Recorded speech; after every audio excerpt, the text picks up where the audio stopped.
Thank you. Well, good morning, church. My name is Lindsay, and I serve here as the pastor of Spiritual Formation. And we've been spending the last 11 weeks in a series called Imagine Heaven, in which we look at the realities of heaven. And this week is our final week in heaven.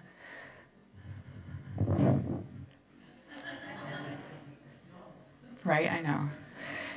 So today our series intersects with the topic of prayer. And as I prepared for this, I found myself wanting to say literally a million things and realizing I don't have nearly enough time to say it all. So instead of a gentle warm-up this morning, we're going to dive right into the deep end together. All right, so when we hear the word heaven, it's tempting to think that that's just a faraway destination for our tomorrows, something we only think about when approaching death. But heaven is not simply for tomorrow. It is for our today as well. See, because life is hard.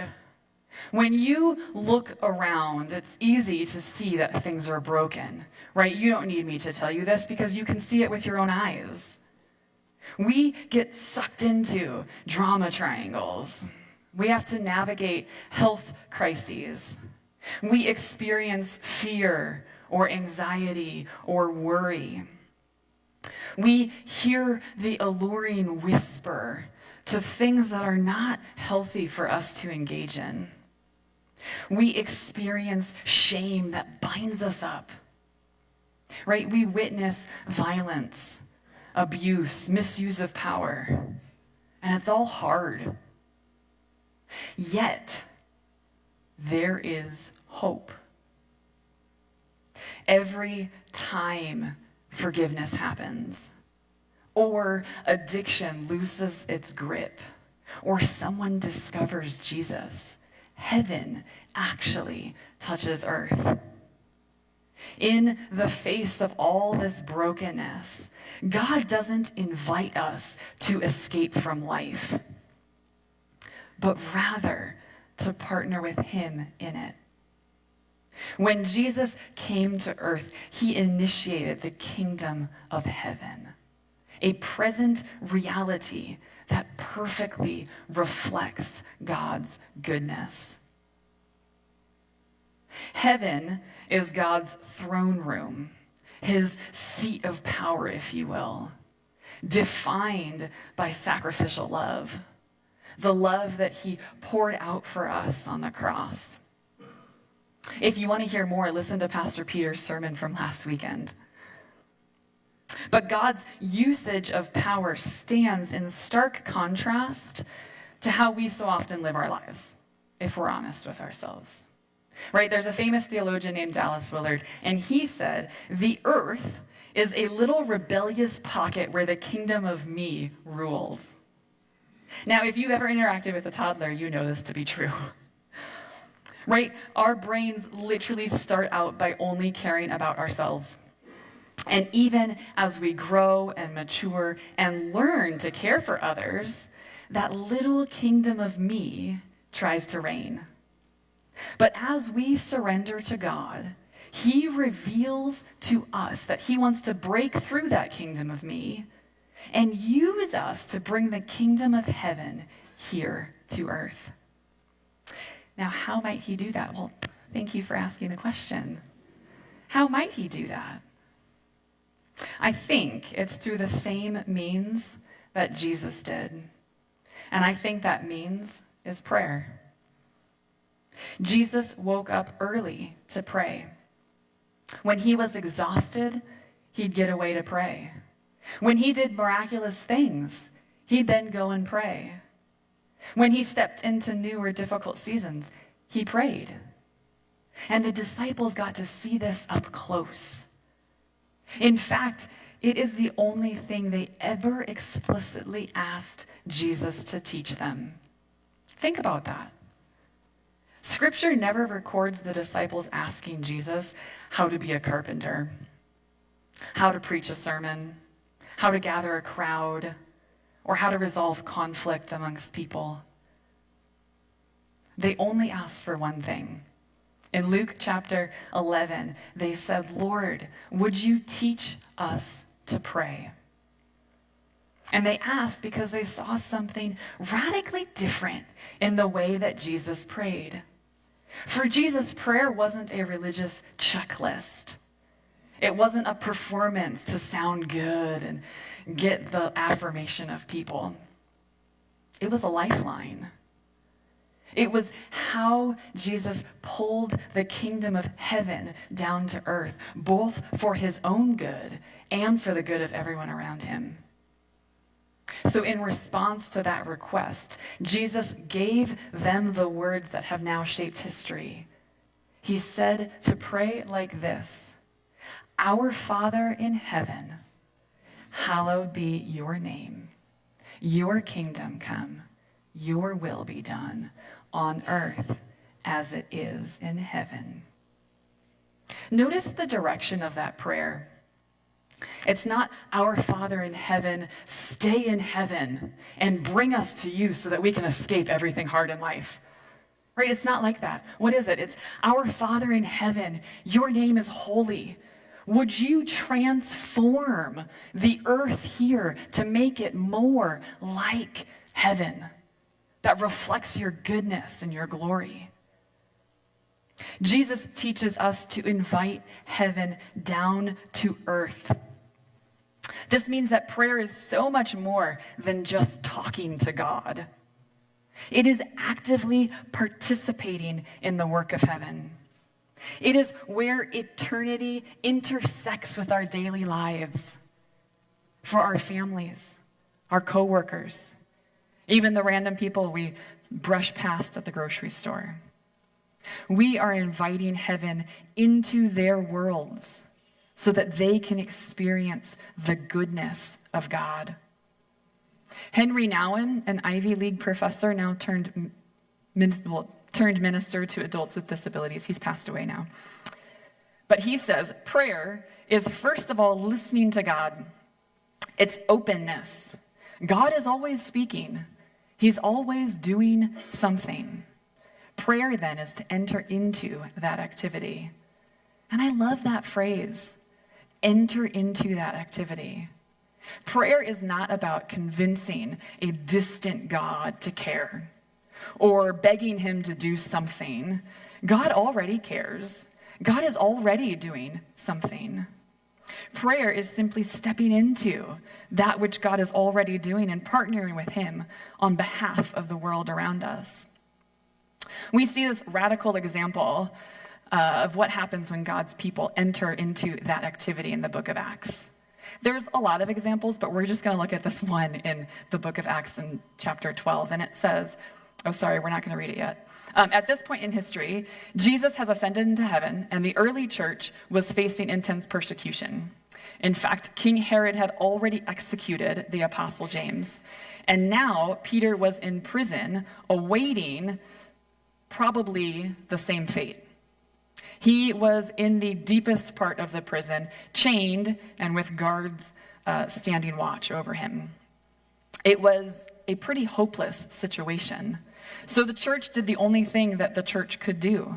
They gathered in a house to pray. And while they were praying, an angel appeared to Peter.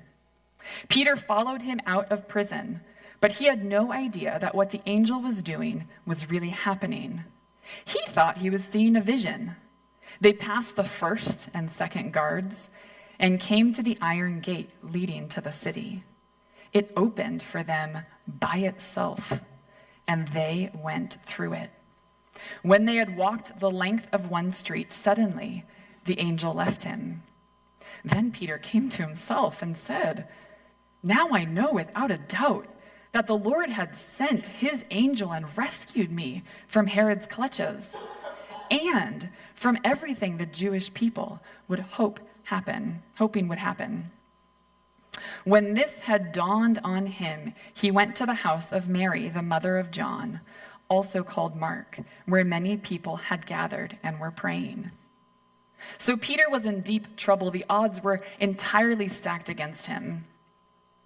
But while the church was praying, heaven broke through the iron gates of the prison. God literally walked Peter out of chains and straight to the front door of the prayer meeting. When God's people pray, unexplainable things happen. In this series on heaven, we've been talking about a book by an author named John Burke. His book's called Imagine Heaven. And he talks about all of the data he collected from all of these near-death experiences, or NDEs. And he had so much data, he actually wrote a second book. And it's in this second book that he specifically talks about prayer. He notes that people who are clinically dead often describe prayer visually when they come back to life. They describe seeing beams or cords of lights coming from earth connecting to heaven. When they asked the person of light, whom we know to be Jesus, what those were, the reply was the prayers of his people. When many people gathered to pray, that cord became a massive pillar or a protective dome. Others described beams of light shooting down from heaven to dispel darkness, only to discover after being resuscitated that family members were praying for them in those exact moments of rescue. If you want to hear a story about prayer and rescue happening at the same time, you can talk to Dan Miller because he has one. Dan stood up early. You look kind of grim. He stood up earlier, but you can talk to him. He's friendly. Don't look at his face right now. But he's got an incredible story of someone praying for him and being rescued at the same time. But Revelations chapter 5, verse 8 gives us this same incredible picture of the prayers of the saints rising before God like incense, right? The elders they're holding these golden bowls full of incense, which are the prayers of God's people. And what these bowls tell us is that heaven is not indifferent to earth, right? Like God hears the prayers of his people. They rise before him that he can see them. God hears, he responds. Prayer matters. I've got one more example from science, which I find really neat, actually. And it's there's a guy named Andrew Newberg, and he's an agnostic neuroscientist. And he's done extensive studies on the effects of prayer on the human brain. Here's what he's concluded. Biologically, regular extended prayer over an 8-week period can change the brain to such an extent that it can be measured on a brain scan. How cool is that? Prayer can build new pathways in the brain associated with social interactions, compassion, and sensitivity to others. Regular prayer also decreases anxiety, stress, and depression in scientifically measurable ways. Now, we know this to be true because Scripture tells us these things as well. But isn't it awesome when science backs up what we already know? I'm just blown away by that. Okay, so hearing all that, prayer changes the world, prayer changes us, prayer brings the kingdom of heaven here. Let's be honest, we still don't engage in prayer. And I'm not trying to make you feel bad. I've heard lots of sermons on prayer, and you sort of get that sinking feeling of like, oh, I should do that more. That's not what I'm trying to do here. That's not what I'm going for. It's just that as I look at life and experience it, prayer is powerful. And I think in order to deal with what we deal with, just on a normal basis, I think prayer is the best tool we have.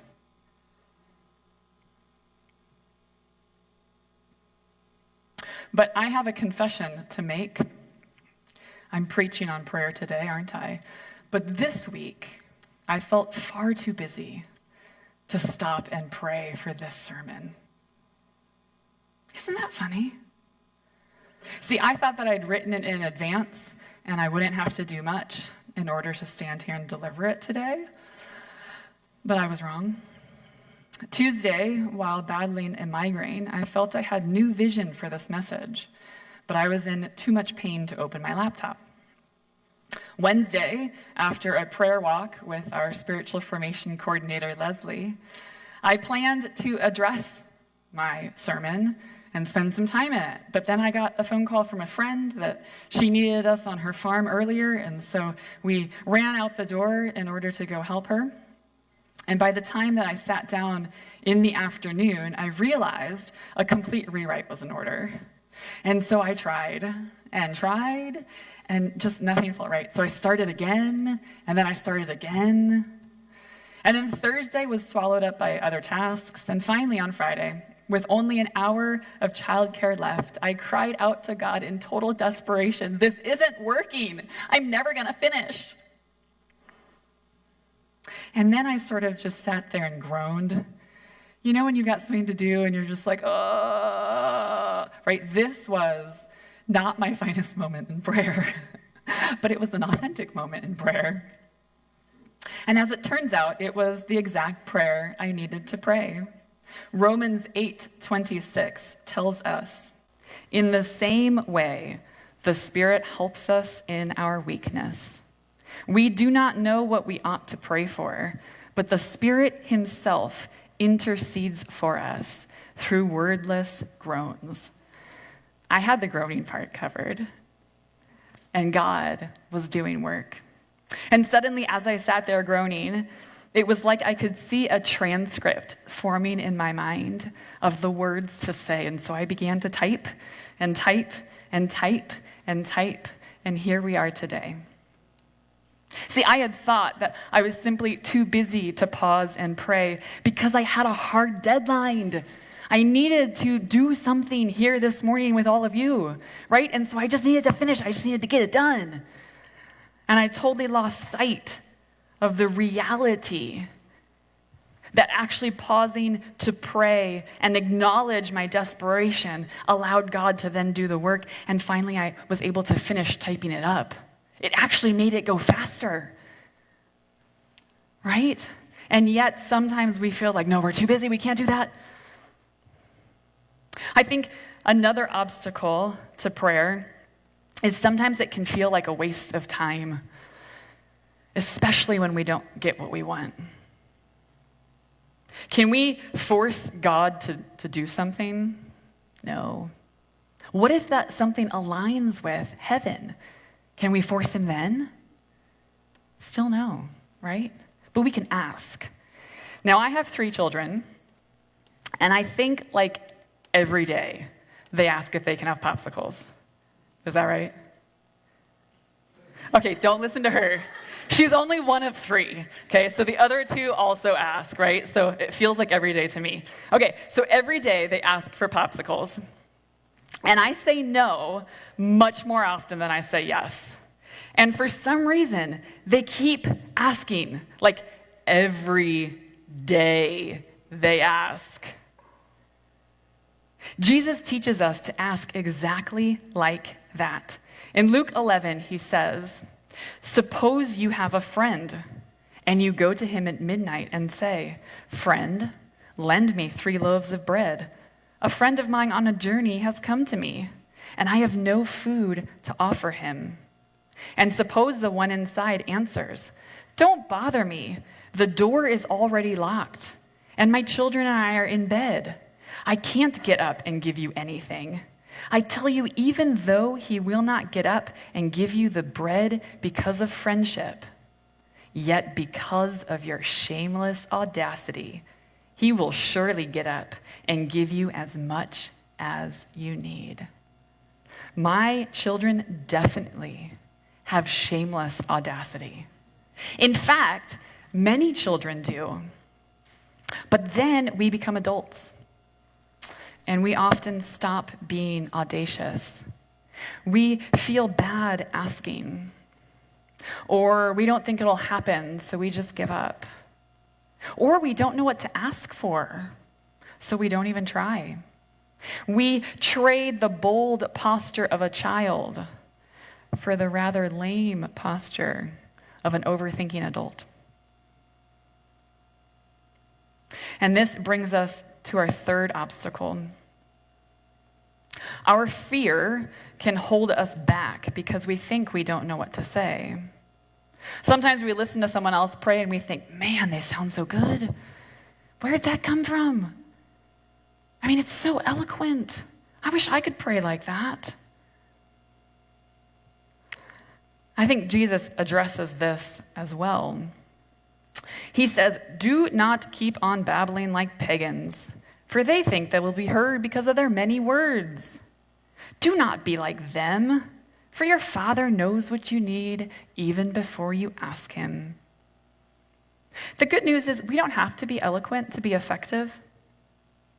God doesn't need many words or perfect sentences. He wants our honesty because he already knows what we need anyway.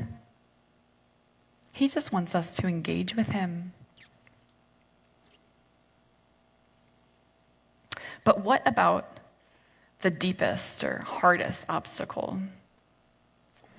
I think the hardest one is past disappointment. Have you ever prayed for heaven to come down with shameless audacity, with all the honesty you could muster, and it just didn't happen? I have.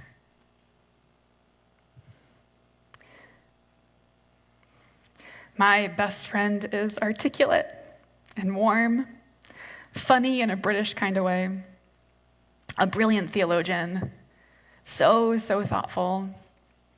Her deepest longing was to have children, but she discovered she's unable to. And so we prayed and we fasted and we prayed more, and she went through fertility treatment and still nothing. So we prayed and we fasted and we prayed more. One of my children carries her name, but God did not give her her own child to raise. And sometimes it can feel a little bit scary to ask for heaven to come down when you've seen it not happen. It can feel incredibly vulnerable to hope again. And even in this, I believe Jesus understands.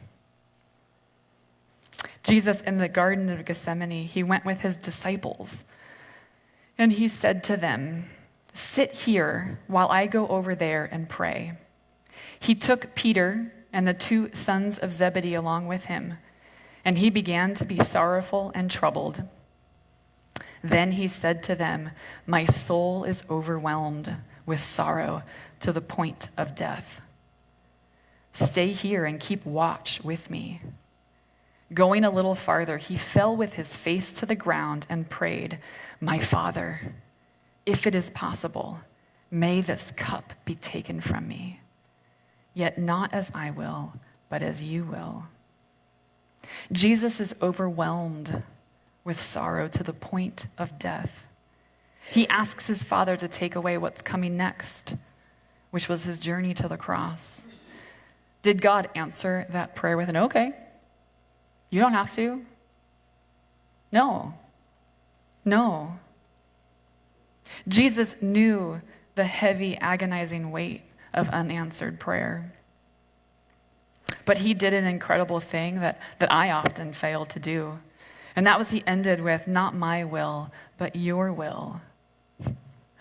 It's so hard to lean into that. I tend to throw myself a pity party. Or I get really mad, then I tend to get really sad. And in the back of my mind, I know Jesus gets it. I know he understands.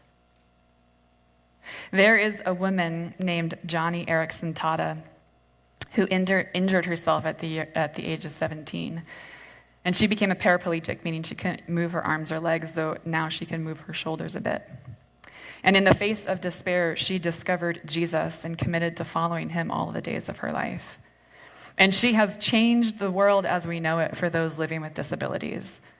She continues her work across the globe, ensuring that people with disabilities are given respect and understanding, extending love and care to individuals whom society often throws away. In 2010, she was diagnosed with stage 3 breast cancer, But after treatment, she was declared cancer-free, only to have it return again in 2018. Johnny and her husband began referring to their van as a sanctuary of prayer in this particular season. And she remembers one particular conversation on the drive home. And she says, "As my husband was driving me home in the van from chemotherapy one day, we were talking about how suffering is like little splashovers of hell, waking us up out of our spiritual slumber. And we pulled into the driveway and he said, 'Then what do you think the splashovers of heaven are? Are they those easy, breezy, bright times where everything's going your way, where you have health?' And we said, 'No. Splashovers of heaven are finding Jesus in the midst of your splashover of hell. And to find Jesus in your hell is ecstasy beyond compare.' As we surrender our lives to Christ, everything doesn't get easy or suddenly align with God's design, which at its inception was good. But rather we discover Jesus' nearness in the process. And I wish that I had a really clean formula for you on how to handle those disappointments of prayer. But relationships are never formulas.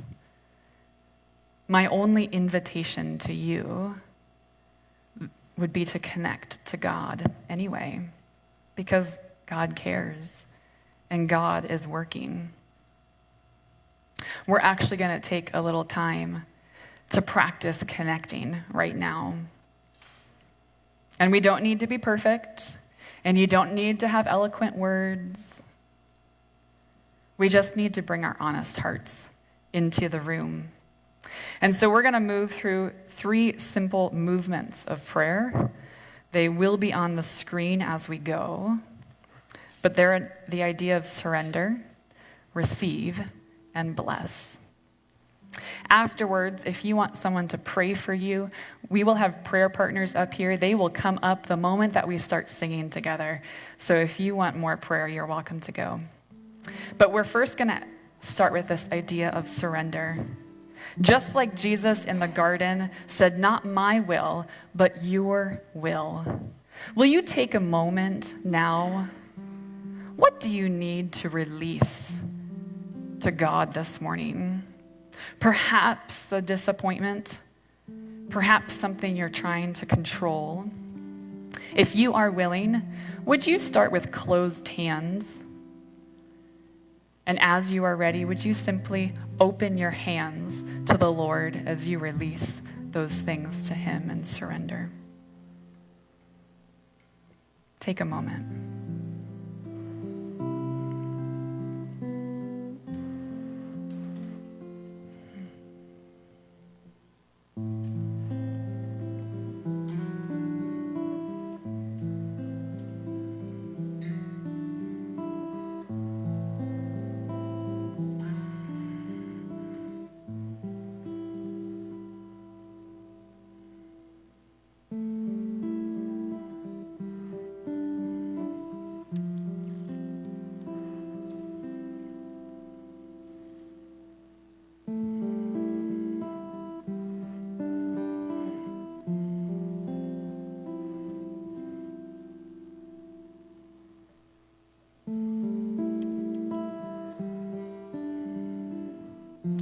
If you would leave those hands open in front of you, where do you need to experience the realities of heaven in your life today? Where do you need the peace, the comfort, the love, the healing, the joy? Would you ask God to fill your empty hands with more of Himself?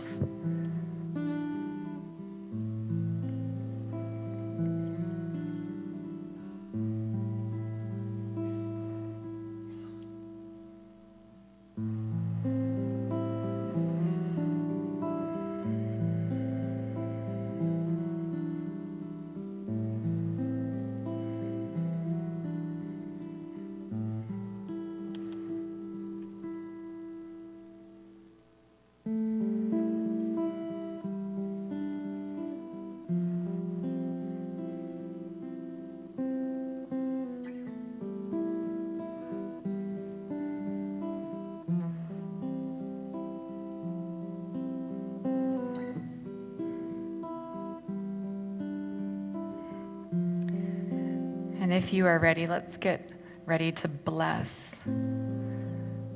Bless those around you.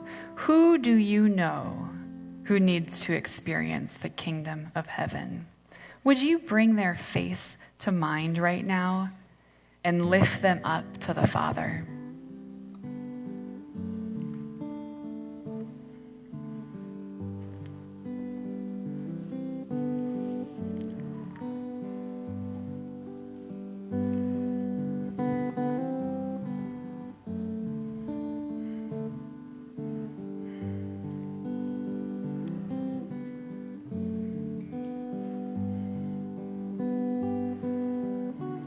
Friends, prayer is not passive.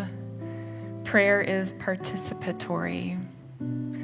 Would you be willing to stand with me that we might pray these words on the screen together as co-laborers with Christ?